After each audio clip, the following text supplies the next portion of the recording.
Hi, my name is Chase Lahr, and I'm a freshman mechanical engineering student at Johns Hopkins University. This is my spring 2020 design project. At the beginning of the semester, each student was assigned an animal to base their design project off of. I was assigned an elephant. Now for my project, I decided to go off of the old saying that elephants are afraid of mice. I utilized an ultrasonic sensor, which you can see down here, as well as a stepper motor and a pair of lights to bring my creation to life. How it works is that as you move this mouse closer to the elephant, eventually the motor will be triggered to raise the trunk up, as well as the lights will shine through the eyes.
I came up with the idea for this project by thinking about the most famous elephant of all, Dumbo.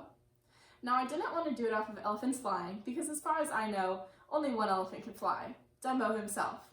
But that got me thinking about his best friend, the mouse, which led me here. When I first started my design project, I had to think about what materials I was going to use. A lot of stores are closed right now, so I could only use what was around my house or things that I could repurpose for the use of this project. I started off by using cardboard, then I moved to foam core, then I tried some paper mache, and finally a clay mixture that I could mold around a popsicle stick frame. All of these worked decently well, but what I ended up going with was just paper. As you can see, I folded it into a geometric style elephant as well as the mouse, which worked out pretty well. One of the biggest problems that I had while designing my project was with the trunk. The first prototype that I had was made out of cardboard and segmented into 3 parts. It also pulled from the end of the trunk instead of a quarter of the way up. It pulled the trunk up fine, but it was very stiff and robotic looking. Now, while I have a geometric elephant, I still wanted the trunk to flow like it normally would. So in my second prototype, I split up the trunk into even more sections and connected them with metal rings made out of staples instead of yarn as I previously had. This worked so much better and it got so much more movement and life to the trunk, which is what I ended up using for my final design, as you can see here. It's currently segmented into 10 different pieces, all connected with those same staples, and it gets a beautiful bend every time.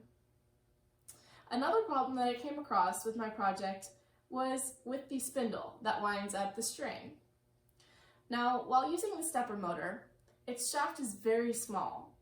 I'm sure that there's some part that you can go out and buy that would attach to this, but because I had such a big cost limitation, I had to do something a little bit more creative. What I ended up doing was cutting a circular piece of wood out and then using a flathead screwdriver and a hammer, simply hammered in its own slot until it fit the motor. I attached this to an end of a toilet paper roll and it works perfectly. These are just some of the problems that I had to overcome through this design project, but I think it turned out pretty well.